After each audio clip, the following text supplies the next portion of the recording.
This week on the podcast, we're joined by Johnny Tobin and Tom Crotty. Lads, how's it going?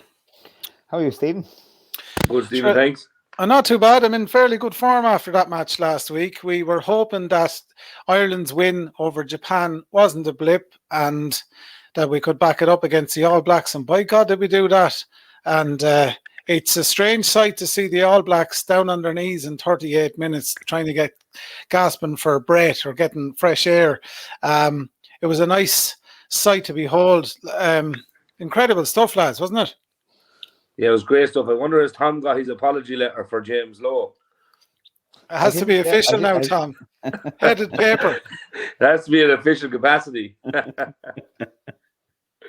he was good. No, it was great to see. Lads deserve second chances. Lads deserve second. He was extremely good. I have to say now. Hats off to him. He really shone.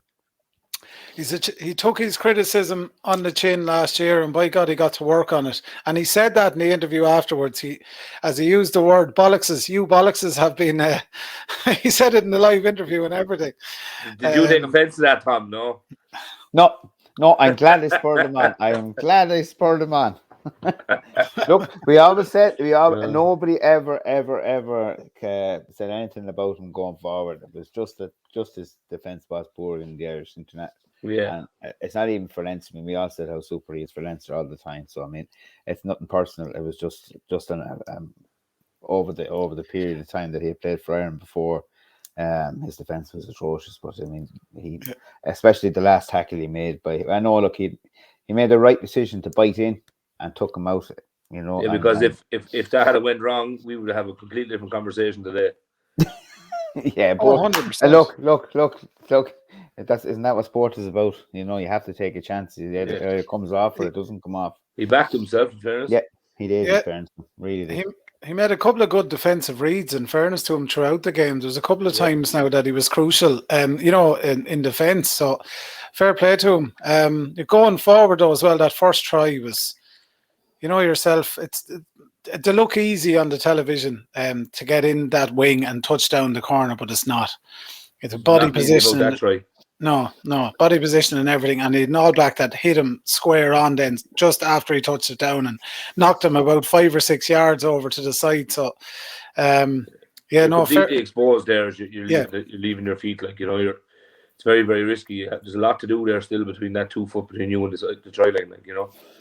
But it's kind of especially he's so strong. Like, he's physically he's a powerful man, and he's a really good finisher. You know, Ireland doesn't have too many of those actual finishers. Keith Earls would be another one. You know, that if he's there that close to the line, that they finish. And he was fantastic to watch the weekend. Absolutely, really good. Lads. I'm going to have to plug in the laptop while I'm talking to you. So while I'm doing that, and you see the laptop moving around, talk to us about about just the match in general. I suppose Ireland from 1 to 15. I think everyone had a good game. I think Ian Henderson, and I know this sounds mean, was the only one that I think had a bit of a blip on the day. But you can't blame the chap as well. He hasn't had much game time since he got back from the lines, but. I think everyone put their shoulders to the wheel. He got very little game time in the lines too, but I was critical of him in the group. But when I look back on the game, I watched it again on Monday when I got home. He gassed out because he gave it everything for 25, 50, 30 minutes, you know. He made a couple of silly mistakes, but that comes down to game time again. He done nothing in the lines. Did he play one game or 2 games in the lines? That's all he got, yeah. Yeah, he got no tests actually in the lines. It was all the friendly warm-up games. I'd be a huge fan of him. He's been out a test match, but I actually have to hold my hands up there and say he gave it a good bit for 25, 30 minutes, and I think he was gassed out. I think it's something, Johnny, that you can say about him. He always does give it all. Like when he would. Yeah, in fairness, he'd be one of my. He's actually, you know, he's a very honest player. One of my one lad I'd actually really get behind and support. You know, being chosen. He's an honest fella. Like he's a good worker. Yeah, you know, very good. You hit the nail on the head. He's a worker. Yeah. You know, it's like James Ryan. James Ryan had, and I would have been really, really, really down on James Ryan in the last while. because I don't think he was performing well. I thought I actually at one stage was really wondering, did he deserve a place on the Irish team? And everyone was, when the pundits were starting to talk about him being captain and this, that, and the next big captain, the next captain going forward. I thought he was playing really, really poorly, but after looking at the game, and again, Johnny, as you said, if you go back and I was at the game, so when you go back and watch it on telly, you go back and have a look at it, you really realize, geez, he was a dog. He really, really, really put in some effort around. You see the smaller stuff that we miss when you're watching it live. Dirty stuff, yeah. Yeah. It's I'd say that's one of his better games. James Ryan. I think by the media, I suppose, by us as supporters, destined to be the next captain, whatever have you. I remember Sean talking about James Ryan at home about 6, 7, 8 years ago, how good he was and how good he was going to be, and he was definitely going to be the next captain. And then I think he kind of, I don't know if it got in his head, but it got the better of his head, and he lost sight of then just playing rugby, and now he's just playing rugby again at the moment. So it'll be interesting to see how well he goes this Sunday as captain. With pressure back on him again, because your Sexton's out of the team, so there's a big leader gone missing from the team. O'Mahony's on the bench, there's another big leader away from him, but he does have Henderson with him, who is a big leader. Tyke Furlong is obviously a big leader as well. Conor Murray then as well, good experience and good leader. So it might be a nice balance there for him to go at it, Absolutely. Across the rest of the pitch, I think everyone put in a solid shift there as well. And I didn't mean to sound, what do you call it? I wasn't criticising Ian Henderson per se. I think he's a great player. Like you said, he does a lot of the dirty work. Across the pitch is very good. Big changes this week, lads, particularly the half-backs, which might change how the game is played slightly, because you don't have that tempo of Jameson, Gibson, Park, and you've Johnny won't be there pulling the strings either. So, like you said, it's going to be a quite big test for Joey Carbery, but Conor Murray's style as well. Is he able to keep that speed up? Things are a bit slower in Munster from an attacking point of view. It'll be very interesting to watch. Is it actually Andy Farrell's coaching, or is it Leinster's way of playing? If you get me, with Sexton and Gibson Park, that's the tempo Leinster kind of try to play at.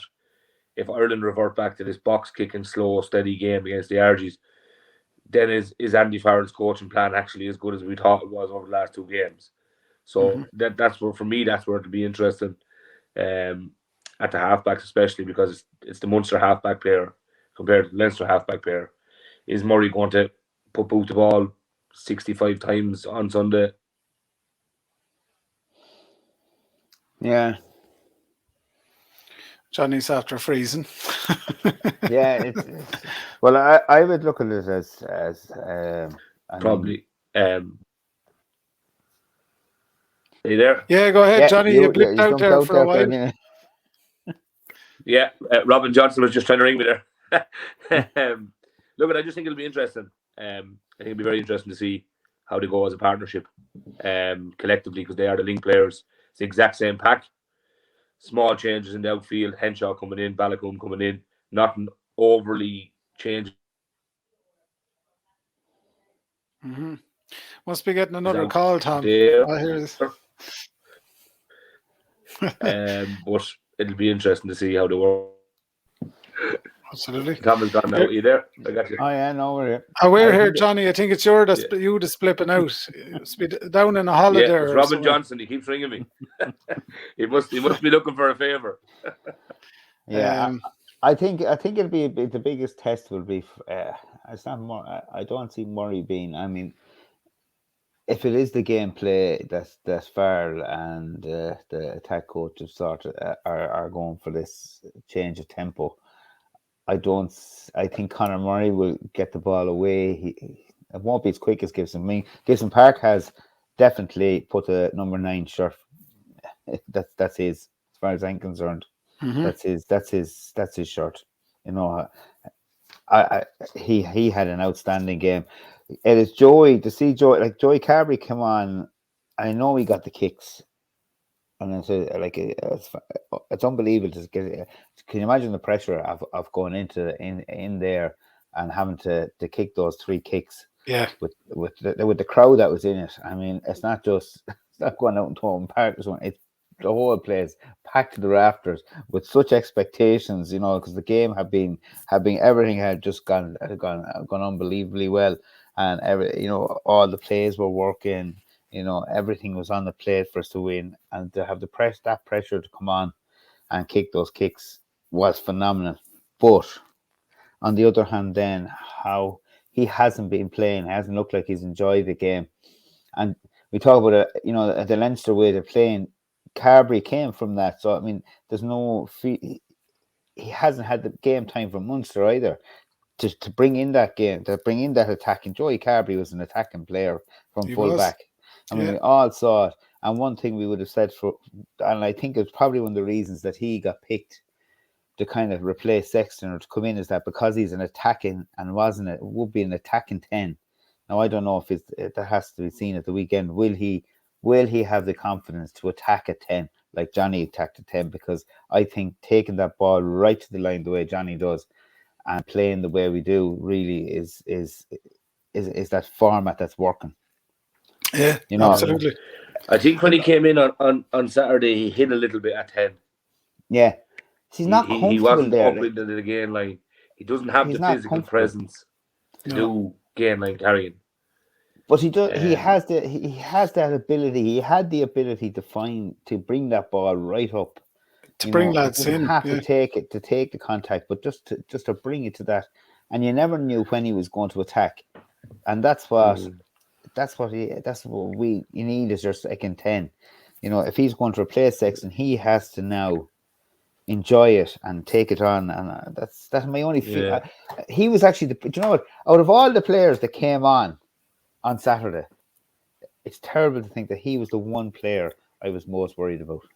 Yeah, it wasn't Conor Murray, it wasn't Peter. No, I mean Peter O'Mahony. The only fear you have of Peter is he's going to give it everything, but he could give away a yellow card or he could give away a penalty. He's really going to. He wears his heart on his sleeve. He's just phenomenal over the years. And again, like you saw what he did with the turnovers, and Tyke Byrne the same, and even Earlsey coming on. No one's going to get past Earlsey. He's going to tackle, but you just had this little worry. He was the only player that when I saw him coming on, I was going, Jesus. Yeah, how's this going to work? I was worried with how deep he was sitting as well. He wasn't first receiver for a lot of that stuff. And again, Tom, coming back to what you were saying, if we want an attacking 10 like him or like Johnny Sexton, he needs to be distributing the ball and playing on the line, and maybe not taking a lot of the contact or doing all the defensive stuff Johnny does, but at least being thinking around the pitch. Yeah. See, Ross Byrne doesn't do. But Harry does. Yeah.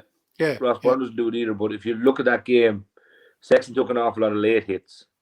Mm-hmm. So physically, Sexton would be able for them hits, and he's durable, as he's well experienced at him. But Carbery, would he have been able for late hits?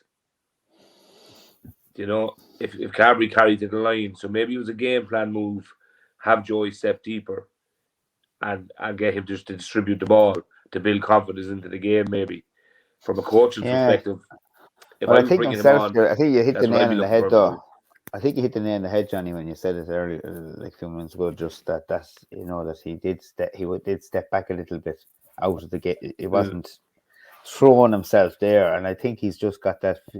A confidence player. Someone gets a confidence player, they're just going to get the ball in hand and just going to go forward. And you look at Marcus Smith, like he just hits the line. Jesus, that's just confidence exudes out of him. It just actually there's the brilliant. You see the brilliant photograph of himself and the mentor, Johnny Wilkinson. It's a great confidence booster if Johnny Wilkinson is your coach. Yeah. But I think that's what it is. I personally, I'm not Joey Carbery's biggest fan as an international rugby player, but I personally think that was a coaching call to have Joey step back a couple of steps to build confidence into the game, because he hasn't had much game time, like we've said. And then he kicked 3 very, very important kicks. Yeah. If he got rattled physically, he might not have kicked them. He definitely wouldn't have kicked that one from the halfway line if he's after getting a couple of late shots. So, it's a game management thing. I personally think that's what it would be. Yeah, because it's not the style we're looking to play, so we just have to play to the opposition we're playing against. Yeah, I just hope I hope this, out of all the players on the pitch this weekend, I hope he's the one that shines a bit, that gets that confidence. And that's where I'm most worried about Sunday. The RGs are very, very physical. Yeah. That's where I think our rugby is going to go back. Murray's going to be forced to kick the ball more because Carbery is not going to be an attacking threat to get gain line. So we're going to look for 50-22s. We're going to look for letting them attack back out. And I don't know if it's going to be an attractive style. Yeah, but it's not the way it's definitely not the way to play it's definitely not the way because the RGs will attack on their backs. They have a good back line. Just watch them again. But they too have had a lot of games coming onto this. So I mean, the way it is, we do need to run around the park, the big heavy pack, that pack. They do. If they just, I'm presuming they will stay the same. Look, they played against Japan with the format, all backs with the format. I can't. It'd be terrible to see him change anything. I know Murray's not the same speed. I personally think no kicking. I personally think Robbie Henshaw will get the ball a lot first, off of scrums or lineouts instead of Joey Carbery. Yeah, I absolutely agree with that. Yeah. And then I think they'll try to build a phase and give two forward runs before giving the ball to Joey, so that he can get depth on attack and he can see where he's going to go then, and hopefully something appears itself. I don't think we have the confidence in him yet, or he has the ability yet to run at first phase straight away. Yeah, yeah, because you have Craig Casey there too coming on, and Harry, which will give definitely up the ante and up the pace. And Jack Carty. Harry carry the ball to the line. It's Harry Byrne. Harry Byrne. Yeah. Sorry. Yeah. Harry Byrne will carry the ball to the line. Absolutely. Exactly. Yeah.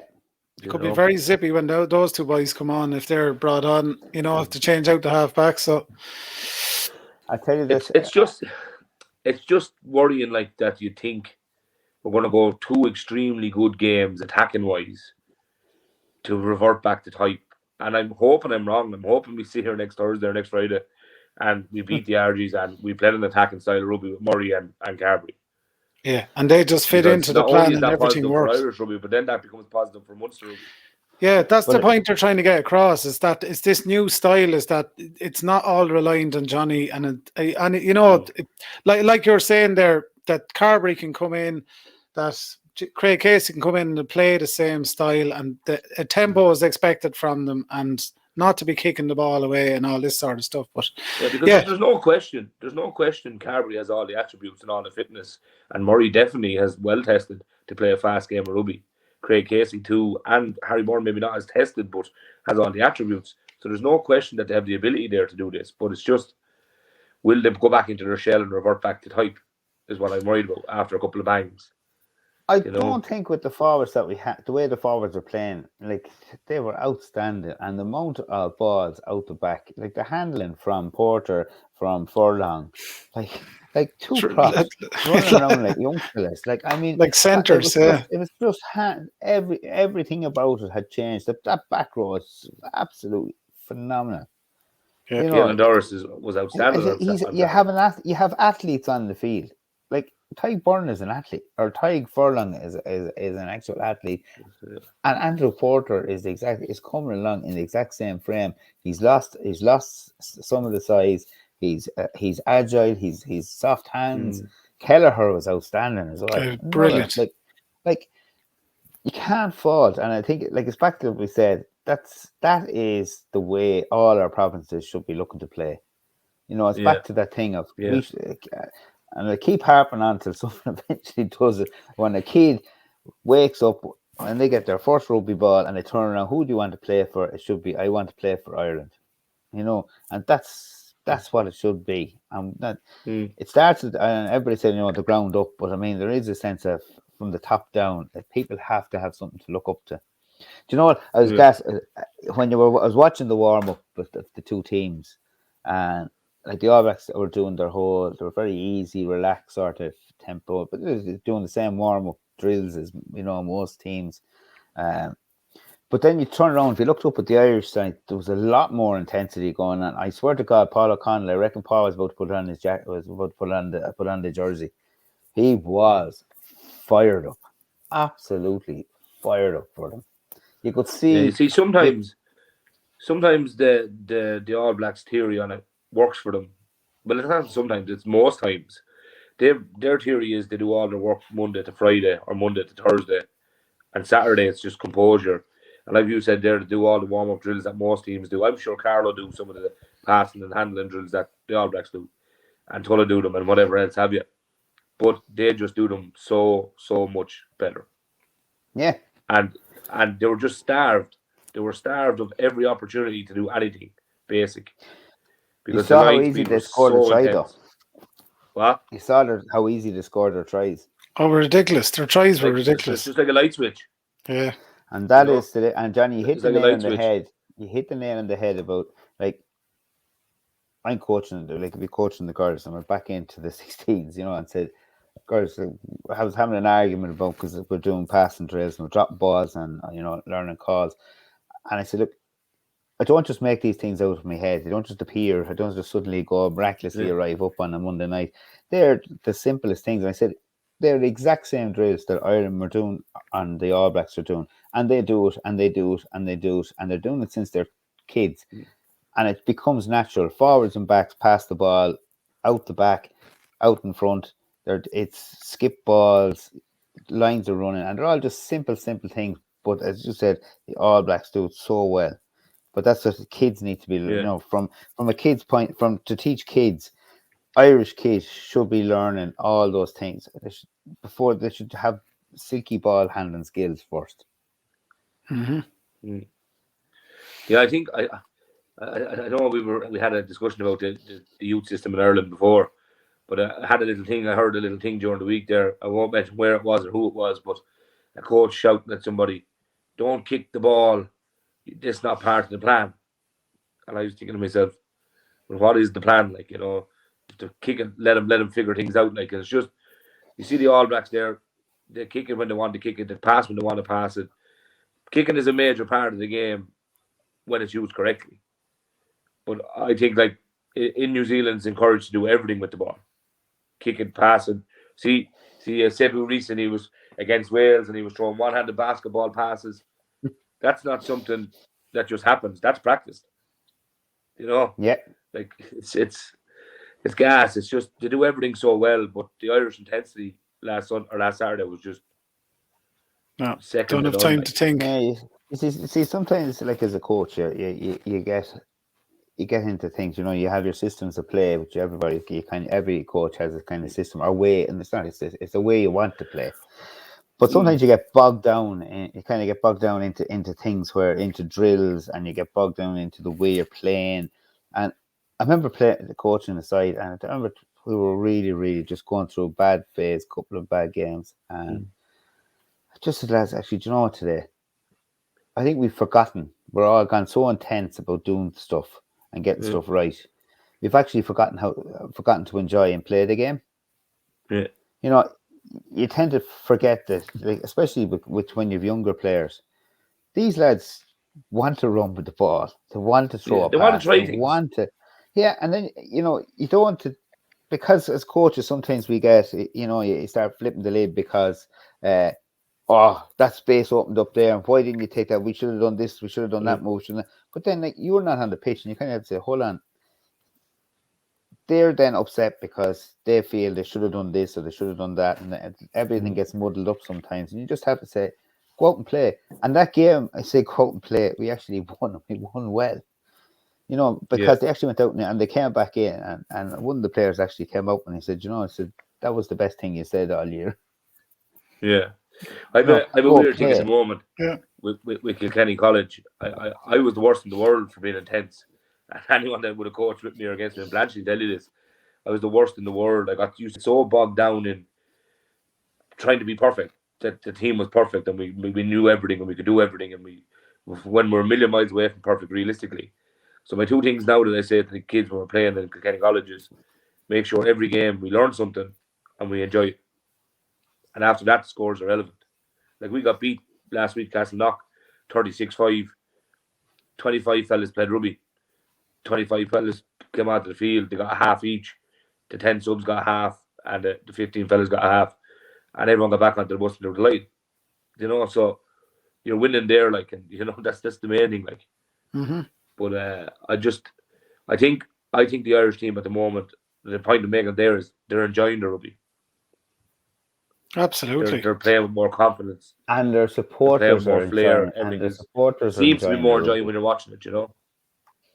But I think it makes such a difference to the atmosphere of a game when that you can see everyone just playing. There's a game in front of you, and they're enjoying it, and they're going for it, and it feeds the crowd. Like, I've been at so many matches, and that is, to be honest, that is the best match I've ever been at in my life, and that is better than the last All Black win. You know, I've never. I was at the last All Black game. Yeah, definitely better. Sitting in incredible.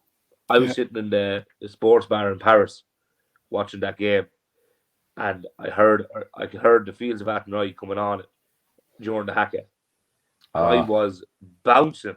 I was bouncing with excitement in this bar in the middle of Disney Village with the Fields of Athenry ringing on in the background of the Haka. It was just goosebump stuff, like. And that was actually something that's going to bring up. Oh, here he goes again, look. You were off enjoying yourself. We were working hard here, Johnny, trying to keep up with the show. What do you mean? To define work time, you have to get paid. Yes, Stephen. What's the story with this? Yeah, we're looking into it. But we're open for sponsorship. What is the opinion of? I'd be very much in two minds at this. I have a huge thing about the Haka, and I don't know. It was a really 50-50, more than 50-50 thing on people saying it was not nice. It started only in one little corner of the Aviva to start singing during the Haka. Yeah, you know, because the Haka song, I think it is. It felt a bit odd when it was happening, but then I tried to. A lot of people start to look to them, man. I tried to rationalize it by saying that, like, they're throwing down a challenge to you. It's their war thing to get you psyched up, and we're responding by going, "Here's our national anthem." You respond after, though. Yeah, true. Yeah. You know, like if we were playing Fiji on Sunday, would we sing the Fields of Athenry through the Fijian Haka, or the Tongan Haka, or the Samoan Haka? I guarantee you we wouldn't, because we're not as afraid of them as what we would be of the All Blacks. But seemingly that Haka that they picked, and I know nothing about Hakas, but it was seemingly that Haka that they picked was actually a really respectful Haka to the Irish team. Yeah, it was a Kappa. Yeah, it was a really respectful one. They don't pull it out very often, apparently. Yeah. It was a really respectful one. It was a really, really good one. And I just thought, now, it did give me goosebumps hearing the Fields of Athenry, but then from knowing a couple of New Zealand fellas and how proud they are of the Haka, like, it was a little bit disrespectful. Like, that didn't happen in 2018. No. But it was only started. You could hear a pin drop in 2018. It started in one corner. And then it says... you could hear a pin drop in the Aviva in 2018 when the Haka was going on. It was so quiet. Yeah, you could hear yourself thinking in the Aviva for 2 minutes when the Haka was going on. Did we do that as well in Chicago that time when they formed the number 8 for Axel? They done the figure 8. Did they not do Fields of Athenry during the Haka that time? I can't remember. I don't think they sang during the Haka. I think they sang after the Haka. Yeah, it's probably it. Yeah, no, I was on two minds about it when it was happening, and I was like trying to rationalize it as well. But yeah, I had a discussion with my daughter actually in the car there, and she was saying she thought it was a bit disrespectful. We're just talking about it because I was telling her I was about to record this, and yeah, she felt odd about us sort of doing that in the middle of their traditional thing, you know. So yeah. I don't know. But like, to be fair, the national anthem isn't really a big thing for New Zealanders, but the Haka is. Yeah. You know. Well, it's something that's there. So, it gives an advantage. I mean, does it really? I mean, yes, probably a small advantage getting the start and kick-off, but it's nothing that, I mean, once the crowds start getting behind Ireland or getting behind, if it's Weber team are playing the All Blacks, once you start that atmosphere, generally, you know, as you say, straight after the Haka, you know, they're professional teams. It doesn't really. I don't think it really comes into it. It's just if you took the Haka out of New Zealand's trips, I mean, it'd be a horrible thing, you know, to lose that Haka. I mean, it's such a huge part. It gets everybody into the grounds. That's the other thing. The amount of people that go to the ground get in there on time to see that Haka, and there's no bars walking up and down. And excuse me, and they're walking in by you at the start of the match. Everybody was sitting down, you know, ready to go. I think that's why it's an important thing to have when the All Blacks come, because it's just a special. It is special. Yeah, absolutely, and long may it continue as well. Lads, we'll probably have to wrap up shortly. But there's no local rugby this weekend for the J1s and all that anyway, so another weekend off. But the week after, there's a bit of tastiness going on. Carlow Tullow. Sorry, James Blanchard's not here. Tullow Carlow, of course, in the Leinster League. Nice little derby. Do you want to have a chat about that? That's too early yet. That's for next week. We've all next week to come up with the stories. Yeah, absolutely. All the games to start. Look, we all know Carlow Tullow is going to be a dinger anyway, no matter what. Jesus, they could go out and play Tiddlywinks, and it'll be a competition there. So, well, Johnny, what are you at? He's getting fired up for it already. I didn't mean to. Oh, he's gone, Tom. So anyone listening to the podcast that can't see the visual, Johnny Tobin was messing with his phone. He's gone missing there now. But Tom, we'll wrap it up. Yeah, we're looking forward to that match anyway. And the Argentina match, we'll see how it goes. We'll chat about it next week. Will Ireland revert to course, or will we continue on with this new sort of attacking plan? But it's exciting, and it's a good time for Irish rugby as well. We're back on track, so to speak. Absolutely, yeah. We know we've no fixtures except for we have. I better give the youths a plug out while I'm here. Yeah. Fill out the last few minutes. We have our under 13s are playing Tullow 3 o'clock in Tullow. 14s are away to Navan on Saturday. Who else is there? 16s are playing Clane tonight at 7:30 in Oak Park. So anyone that's around, if you can hear, come out to them. The 18s playing Skerries, and the Rhinos, the girls, are playing Metro in the semi-final of a cup or something in Tullow on Saturday morning. So that's the combination of Carlow and Tullow girls, and they are flying. So if anyone's around the Tullow area wants to go watch the girls play, they're playing Saturday morning, and they are absolutely buzzing for it. I think they've gone from, just noticing they've gone from having barely 15 up to 20-something players. It's great, in the last couple of weeks, and there's just girls joining, more and more girls joining every week. It's a great idea from both clubs. Like they're not just it's not just one club or the other. You can really see where it has developed, because the 16s would be majority of Tullow players because it would have been there, and a couple have joined in from Carlow, but the 14s really is a serious combination, and they're going to be some team next year and the year after. Absolutely. It's a great initiative. Best of luck to the girls. Yeah, exactly. And long may it continue anyway, onwards and upwards, as to say. Well, that's it from the Knock On for this week. Tom Crotty and Johnny Tobin and myself, Stephen Byrne, this week. James Blanchfield will be back with us hopefully next week. We'll talk to you then. Nice.